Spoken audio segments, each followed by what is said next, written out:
In this video, we'll take the guesswork out of applying lime to your lawn. You're probably watching this because you recently got a soil test and it said that your soil pH is low and could benefit from applying lime. That's good, since raising soil pH is a great way to improve nutrient availability, which means you're gonna get greener grass with less fertilizer.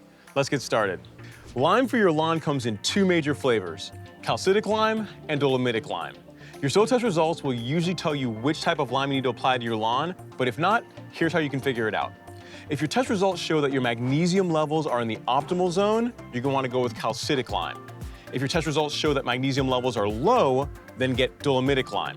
Now, an easy way to remember this is that the letter D for Dolomitic is closer to the letter M for magnesium in the alphabet. So a simple trick to remember this is if your magnesium levels are low, get the lime that starts with the letter that's closer to magnesium to M in the alphabet, which is Dolomitic. Now, that may or may not make things better, but it's the best I could come up with. If you have a better analogy, let me know in the comments section. You'll want to apply your lime at a rate between 20 to 40 pounds per 1,000 square feet.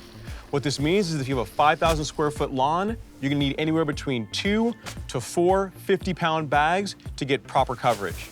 The bag should have the most common spreader settings for the 20 and 40-pound application rates.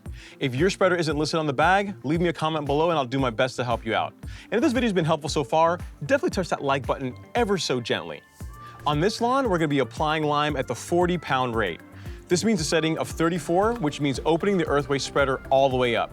If you're putting lime down at this heavier rate, it's a good idea to make passes in multiple directions to ensure you get even coverage.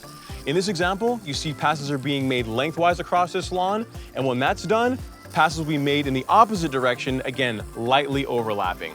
Now, lime is really messy, so don't worry if you see a lot of dust flying around as you're making your application. Just out of an abundance of caution, it's a good idea to wear eye protection when applying lime to keep the dust out of your eyes. Once you're done applying the lime, it's super important to take the extra time to blow or sweep any excess lime off sidewalks or driveways back into the lawn. This is to prevent issues with staining the concrete in the next step, which is watering the lime in. After you've applied the lime, it's super important that you heavily water the lime in to get it down in the soil where it can start working. Run a full irrigation cycle over the entire lawn like what you see here, or you can simply wait until there's rain in the forecast to water your lime in. It doesn't really matter where the water comes from, but what is important is that you get the lime off the grass blades and into the soil to prevent any chance of it potentially burning the grass. That's it. You're done.